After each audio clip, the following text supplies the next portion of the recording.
How many of you feel like sometimes you have all those little emotions going on in your head, not knowing exactly what is going on here with all these emotions? You know, I grew up in a household that I had two very logical parents, and there just wasn't a whole lot of emotion in our household. So when I became an adult, I had a lot of things to learn about emotions, and for those of you who know me really well, you probably still think that girl, she still has a lot to learn about emotions. You know, I remember the very first time that I ever cried at a movie, and that was at Marley and Me, and I was crying over a dog of all things. And my favorite TV show when I was growing up as a kid was Star Trek, you know, Captain Kirk and Spock. I just loved Spock. He was a Vulcan, you know. Can anybody do this? Anybody else? Yeah, you can do it. I love Spock because he was a Vulcan, and Vulcans had no emotions. But his dad was Vulcan, but his mom was human. So once in a while, he would have this twinge of emotion. And that's how I felt growing up. Like, once in a while, I would have this just twinge of emotion. Most of the time, if I did have emotion, it was because I was angry. And I would get so angry that I cried.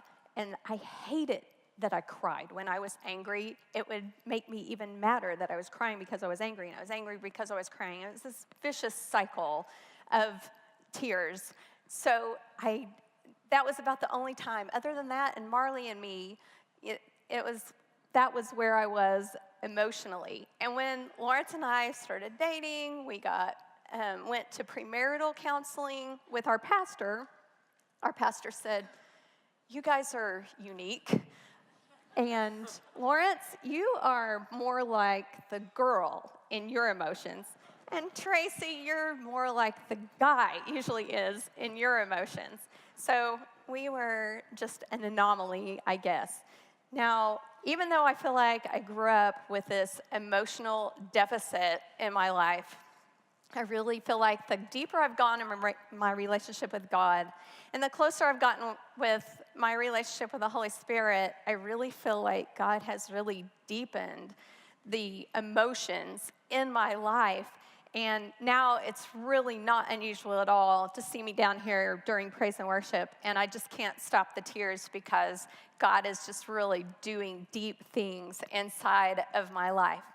Now, when we're talking about emotions, there are good things about emotions. There are bad things about emotions. People go to therapy over emotions. You can go to anger management classes. We could have an all-day seminar about emotions. In fact, we probably could have an all-week seminar about emotions. But I want to reel all that in, and we're just going to focus on one aspect of emotions, and that's our emotional relationship with God. Do you know there are over 3,000 words in the English language that describe various emotions that we have?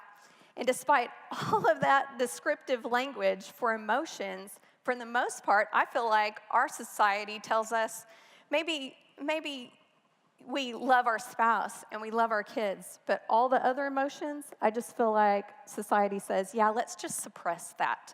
We don't need to experience all those emotions. We don't need wearing those emotions out here on our sleeves. We just need to suppress that. It starts really early. Think about it. Kids on the playground, if they cry or they're upset, what do the other kids say? Cry, baby. And women, of course, since the 60s, there's a song about it. Big girls don't cry. And what about men? If you're a real man, definitely you don't cry. So we have all of these issues with emotions telling us to suppress them, but I think there's a real problem with that because I don't think that God really intended us to suppress all these emotions in our lives. And what if, just think about it, what if God wanted to use emotions in your life to really speak to you, to direct you in things that He's called you to do? What if? So that's where we're going today, is what if. There are lots of people in the Bible that we can look at who had emotions. King David being one of the primary ones, he wrote all those Psalms. He wrote love songs to God. When he was in a difficult place in his life, he cried, and he wrote that God stored every tear that he cried in a bottle because he knew that those tears were valuable to God. We can also look at Paul and Silas. Paul and Silas were in jail, and if there's any place that you really want to be a man's man and not show emotion, I would think that would be to your fellow prisoners when you're in jail. But they had no problem expressing their love to God and singing songs, and didn't have any problem with their emotions. Of course, the biggest example of godly emotion in the Bible, of course, is Jesus. Jesus got angry. He turned over the tables in the temple when the money changers were there and got upset about it, and to the point that he did something about it.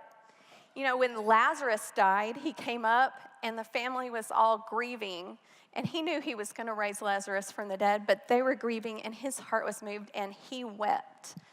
And Jesus also stood and looked over the city of Jerusalem and wept. When's the last time that we stood and looked over the city of Oklahoma City and had that godly compassion over Oklahoma City to the point that we wept? So today we're going to dig into godly emotion in our lives. 1 John 2:16 says, if anyone claims to live in Christ, they must walk as Jesus did. So Jesus showed godly emotion, and so I think that we all need to experience godly emotions in our lives. So from now on, I'm going to recreate the word emotion for you. You're no longer going to look at it as one word. You're going to look at it as two. One part being just the E, and the other part being motion. E and motion. Now, does anybody know what the symbol E stands for in science? Energy. The E stands for energy. So from now on, when you look at emotion, you're not going to look at it as two words. You're going to look at it as E for energy and motion. Emotions compel you to do things. They energize you. They put your life in motion, and they cause you to take action when you get really energized about something and emotional about something. So today we're going to look at someone in the Bible who experienced some really deep emotion, and because of that, they put their life in motion and decided they were going to do something about a problem that they saw. And that is Nehemiah. Now, Nehemiah, does anybody know what Nehemiah did? What he's famous for doing? He built a wall. Exactly. So I just love Nehemiah because he was a problem solver. And I am a problem solver. I may not know how to solve your problem, but if you have a problem, I'm probably going to figure out how to come up with some solution to it. Now, before we jump into Nehemiah, just to set the stage here, this is about 400 years before Jesus came on the scene, and Jerusalem had pretty much been destroyed. All the walls were broken down, the gates were broken down, there'd been a lot of fire, and the temple had been torn down, but it was in the process of being rebuilt at this time, but still all the walls were down. And all the Jews had been driven out of the city, and they were all living in other places in exile, including Nehemiah. He was actually a cupbearer for the king in Persia. And if you don't know what a cupbearer is, it's just somebody who takes the king's food and wine and eats a little bit of it, drinks a little bit of the wine before they give it to the king to make sure it's not poison. So I guess that's a really good job if you like drinking wine all day because you get to taste the king's wine. I think it would be a good job just because you get to live in the palace, so you would be nice and safe and secure in life. I think that would be fun. But so Nehemiah, he was a responsible citizen, and so every night he watched the world news on TV, and he got on Facebook to check in with all his friends who were living in Jerusalem just to see how things were going. No, that's not how it worked. 400 years before Christ came, is it? And that term that we use, news travels fast, well, I don't think news traveled very fast in 400 BC. So one day Nehemiah's in the palace, And some friends come by from Jerusalem. And so he asks them, how's it going in Jerusalem? And then we pick up in Nehemiah 1:3.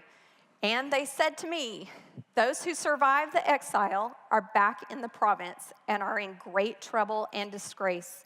The wall of Jerusalem is broken down and its gates have been burned with fire. When I heard these things, I sat down and wept.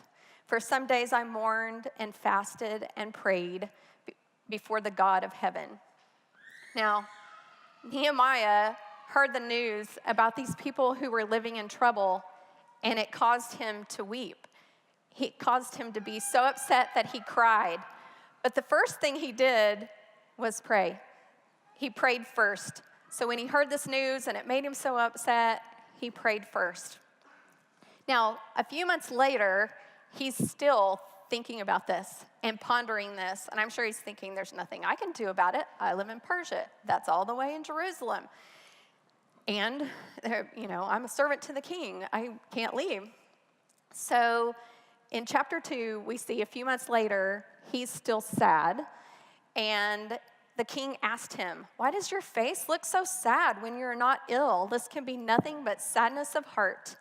And in verse 3, Nehemiah said to the king, why should my face not look sad when the city where my ancestors are buried lies in ruins and its gates have been destroyed by fire? The king said to him, what is it that you want? Now, Nehemiah didn't answer the king just immediately when he said, what is it that you want? It says, then I prayed to God of heaven. So he stopped before he spoke. That's a lesson a lot of us can learn, especially when we're having emotions. Stop and pray before we let words come out of our mouths. But he stopped and he prayed first, and then he answered the king. And he said, send me to Jerusalem so I can rebuild it. He actually asked the king, let me go. I want to rebuild Jerusalem. I want to rebuild these walls. And the king said, yes.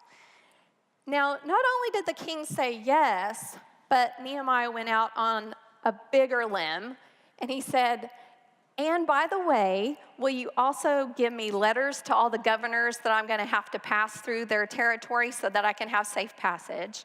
And also, will you give me a letter to the Department of Forestry so I can have some timber to be able to rebuild those gates when I get there? And also, would you mind sending some army officers with me and some cavalry to protect me? And the king gave him everything that he asked for. Because when God calls you to do something, he is always going to provide the means to get that job done. Skipping all the way to chapter 6, verse 15, and the wall was completed in 52 days. Now, just so you don't sit here and Google, how big is the circumference of Jerusalem? I already Googled that for you. It is 2.5 miles. 2.5 miles of wall got built in 52 days. Now, I know you drive on the same Oklahoma roads I do, and I don't think that ODOT can even fix 2.5 miles of road in 52 days, much less build something in 52 days. Now, I encourage you to read the entire book of Nehemiah this week. It is short, but it is filled with such awesome leadership lessons that we can't get into today. But I just love Nehemiah because he prayed first before he did anything else. When he got to Jerusalem, he actually put a team together to get the job done. And of course, when he got there, everything was just smooth sailing and easy, because when God calls you to do something, it's always easy, right? No, it wasn't easy at all. He experienced opposition even from those people he was trying to help, and enemies came, and it was a big problem. And probably one of my favorite leadership lessons out of Nehemiah is when he got there, he had to go inspect the walls at night in the dark. And, when you're a leader, things have to get done. And a lot of those things get done in the dark at night when nobody's watching, and you don't get credit for it, but job's got to go on. But the thing I want to focus on today is Nehemiah's heart. When he heard that those people were in trouble, he was moved with a heart of compassion so strongly that he wept. And he decided, you know what? My foot is down. I am going to do something about this. Now, obviously, other people were living in Jerusalem. Why hadn't somebody else done this? I mean, they'd been living there for years. Why hadn't somebody else organized a team? Let's get this wall built. Why are we living in this city in fear of our enemies? Because we have no walls. Why didn't they get it done? I don't know. But Nehemiah was so moved when he heard about it, he said, I have got to do something about this. And in 52 days, he did. It was done. So for all of us, I want to just ask you, in the next 52 days, would you just pray and ask, God, what is it that you may be calling me to do? What is it that we can do to reach our city, to improve the lives of the people around us? You know, what you have to realize is that passion is born from your heart. And Nehemiah's heart was moved with passion, and that's what made him do all these things to get this wall built. Now, we have, when I was a kid, I always wanted to have piano lessons. And so when Faith got old enough to get piano lessons, then we talked to Pat, and we said, Pat, hey, Faith, she's big enough to take piano lessons now. Pat's like, yeah, she's big enough. So we started piano lessons. Well, that went along, and then it was, Faith, you need to practice. I want to practice. Yes, Faith, you do need to practice. I don't want to practice. And we're like, okay, it's just part of life. You've got to practice. If you're going to get good, you've got to practice. I don't care if I get good. I don't want to play piano. And so it got to be this huge chore, and we said, okay, forget it. Forget piano lessons. We're dropping that. Then about probably 2 years later, one summer, I come home from work, and Faith has her iPad above the keyboard, and she's been sitting there for hours, and she's been on YouTube, learn how to play the piano videos, and she's like trying to teach herself piano again. And I'm like, oh my goodness, she has a heart for this again. She has a passion for it. So we get piano lessons, and then all these years later, you can see where we are, Faith's up here playing piano with Pat. She's helping with school chapel. She helps on Wednesday night playing the piano. No matter what we did, we could not pound and force passion into Faith's heart over the piano. She had to have that passion rise up in her own heart. And that's where Nehemiah was. That passion rose up in his heart. So those things that you find yourself really passionate about, just remember those things may be a clue to the things that God has planned for your life, the purposes in your life, his call for your life. You know, I am passionate about something. I am passionate about injustice. I hate it when things are unfair. And I guess that's why I became a lawyer, because I can do something about it when things are not right and when things are not fair. Now, you may be thinking to yourself, you know, I can never be a lawyer, and, you know, you go to court and argue things. Well, you can ask my family. When I get home, sometimes you have to be ready for the fire hydrant when they ask me, how was your day today? And I say, you know, this one on, and like I am just so riled up. And I can sit in a courtroom, and there, you know, you have two tables, and the other side's at one table, and you're at a table, and the judge is there, and you think, that would be terrifying to have to stand in front of that judge and have an argument. But when you listen to the other side, and the lawyer is twisting things, telling lies, just manipulating the information to the judge, and you're like, that is not right, and you just get so upset about it, then I just can't wait until it is my turn to march up there, and you can bet that I have an emotionally passionate argument to present to the judge, and that's what causes me to love what I do. It's because I'm passionate about it. So it's energy, emotion. Just remember that E plus emotion, your emotions. That emotion stirs in me, and that puts me in motion to take action. Now, Nehemiah, he was on a mission to change his world. Now, was there something maybe that maybe somebody was better than Nehemiah at this? Maybe somebody could have done better than Nehemiah, but God didn't think so. He called Nehemiah out, even though Nehemiah thought that, maybe he thought, I can't do that, but he could. And in 52 days, he got the job done.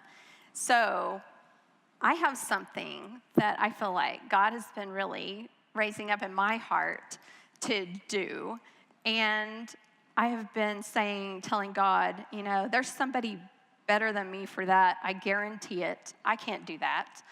And there's definitely somebody with more resources than me to get that task done, not me. And there's definitely somebody with more time than me to take care of that. To God, somebody else would be better at this job than me. But God just keeps laying it on my heart. And so I am committing that in the next 52 days, I'm going to take steps to actually do something about that thing that God has been laying in my heart.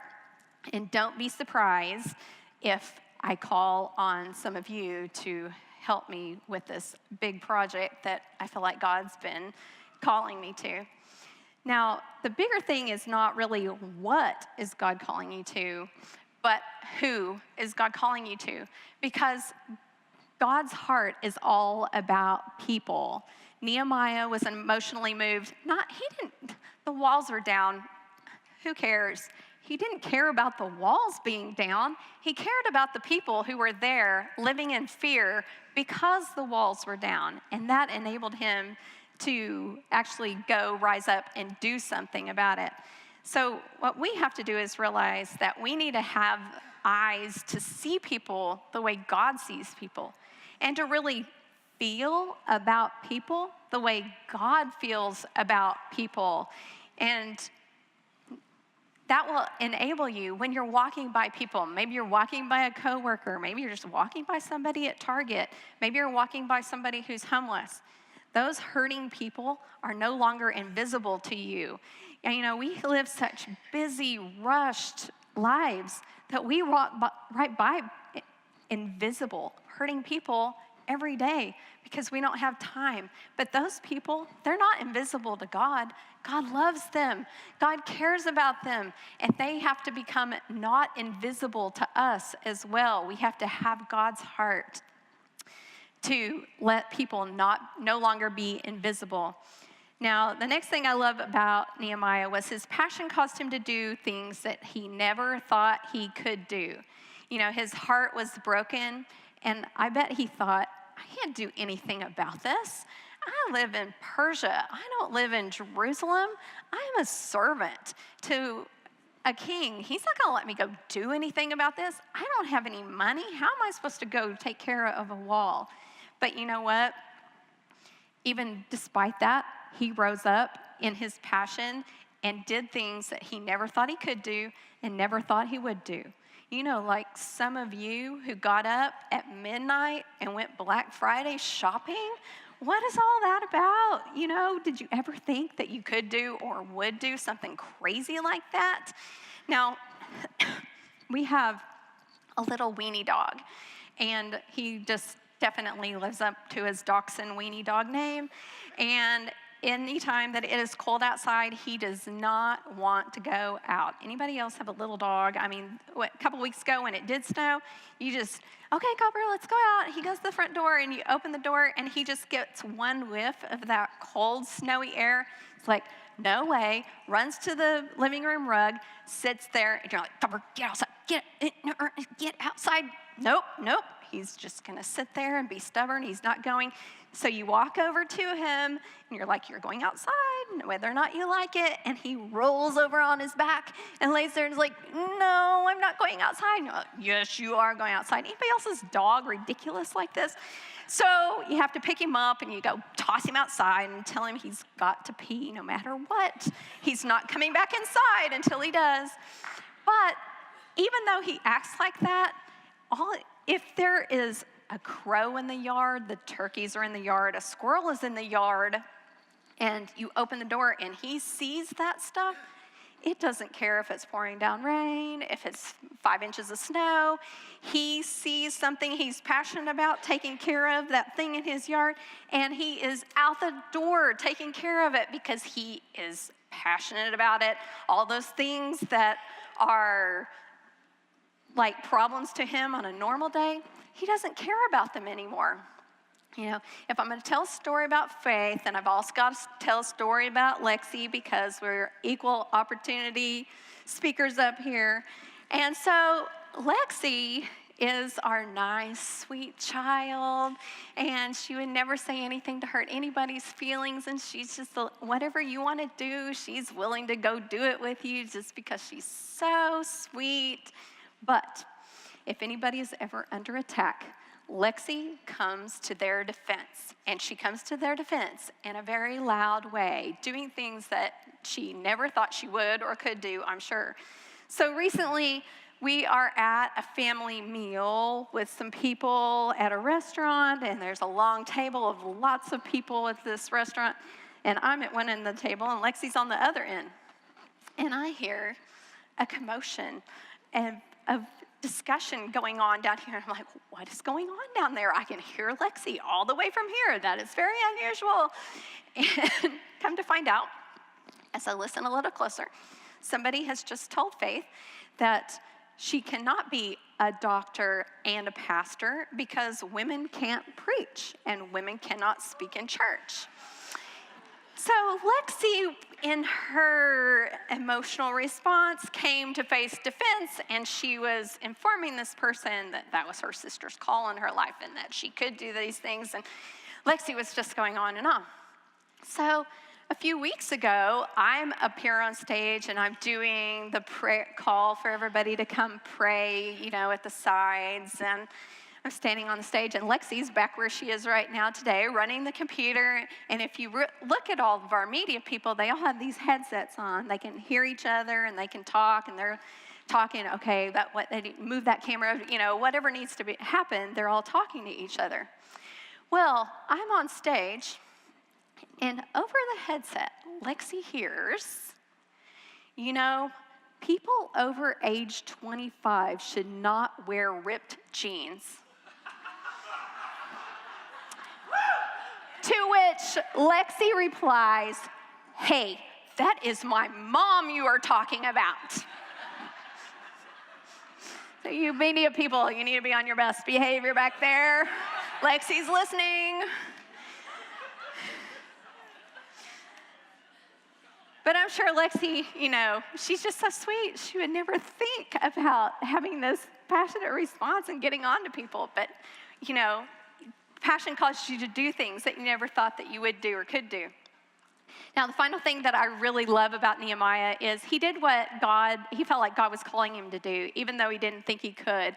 I'm sure that he thought to himself, yeah, God, you know, we skip that part of life where you call me to go to college and get a degree in structural engineering so I can build a wall. You know, the thing is that was Nehemiah the best person for the job? I don't know. God thought he was. You know, did he have the best skills for the job? I don't know, but God worked it out. You know, Nehemiah may have not been the best person for the job, but he cared about it the most. And that's what is important. So what's God calling you to do? You don't have to be the best person for the job. You just have to care about it the most. Whatever God is calling you to, you know, in his weakness, we are made strong. He wants to do exceedingly abundantly above all we can ask, imagine, or dream. He doesn't say, I want you to do more than you could ever dream about. He says he's going to do those things that are more than we could ever ask or dream about. You know, God gave Nehemiah a divinely inspired action plan. And I believe God is calling us, and he's going to download to us these divinely inspired action plans. You know, we are the light of the world. We're the salt of the earth. And God wants to illuminate solutions to us. Maybe you have a passion for the homeless. And God's going to illuminate solutions that just totally solve homelessness in Oklahoma City to you because you get this passion for it. Maybe God's putting a passion in your heart for injustices in our society, maybe for sex trafficking or racial discrimination. You know, godly emotion in your life will move you from just seeing that there is a problem to actually coming up with a solution to do something about the problem. Maybe God's calling you to do something simple, like you're walking through Target and God just reveals to you his heart of compassion over somebody maybe who's limping, and God's like, go pray for that person. And you're like, no, that wasn't me. That was me, not you, God, right? I don't want to go pray for that person. And God's like, no. If you understood my love for that person, my heart for that person, if you saw that person the way I see that person, you would have no hesitation to go pray for that person when I've called you to pray for that person. Maybe God has put it on your heart to foster a child or adopt a child. Will you just spend the next 52 days, just do something to move toward doing those things that you know that God has called you to do? Maybe God has called you to start a business. Maybe God's called you to start a ministry. Maybe he's called you to start a ministry for people who are addicted. Maybe for people who are just getting out of prison. Maybe you don't need to start anything at all. Maybe you just need to volunteer with some charities who are already doing that. Maybe you need to contact Barb Garrett and say, hey, I'm going to become a Whiz Kids volunteer on Thursday afternoons. Do you want to change the nature of poverty in our nation? Teach one kid how to read so they can fill out a job application. You know, I have a friend whose husband got passed along in school, passed along, finally he drops out of high school because he can't read. She has to go on job interviews with him just so that she can fill out his job applications because he can't read. You know, our church volunteers with Whiz Kids, and we bring in second graders from Crooked Oak to help because that school district has a really high dropout rate because of illiteracy. So we tutor these kids.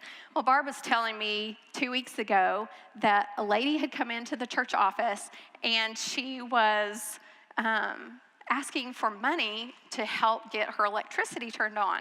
She'd actually been homeless for a year and had actually managed to get into some public housing here somewhere near the church. And so she was coming to ask for help. Just please, I just need to get my electricity turned on. I've got everything else under control now. I've just been living without electricity and it was really cold.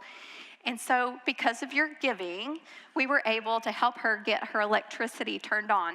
But that's not the best part of the story.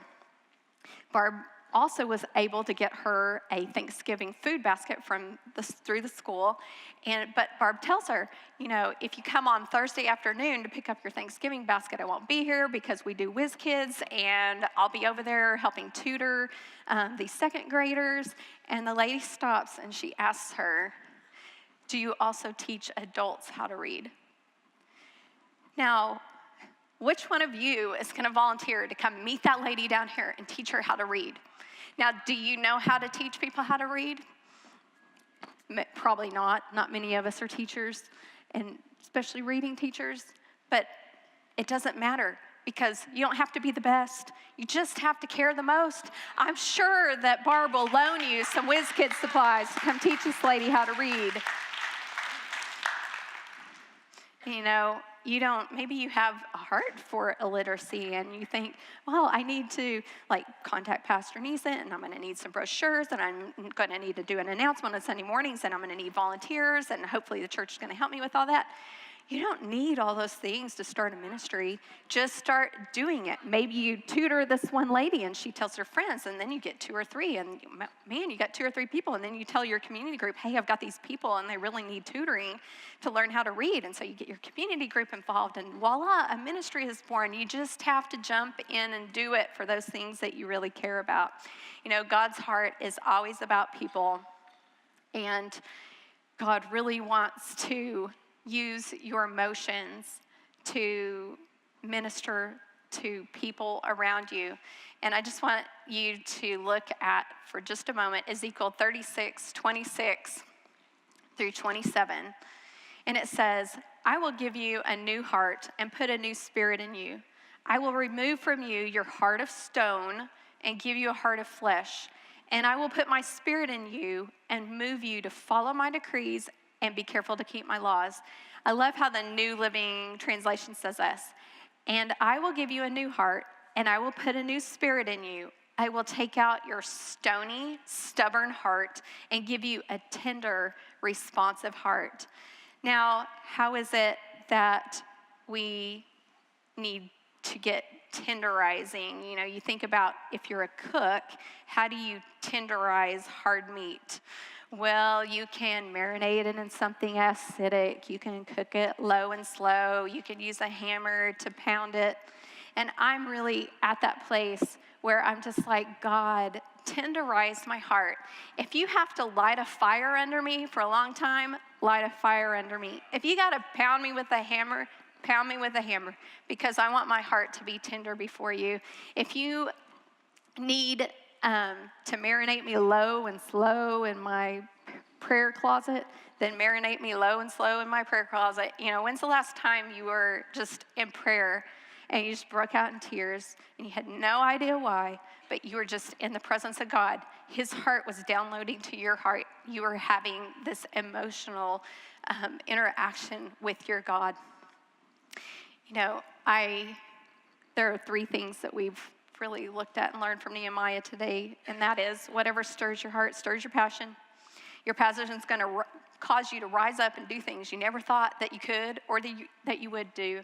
You don't have to be the best. You just have to care the most. Will you open your heart today and let God just use your emotions? Will you just let him tenderize your heart?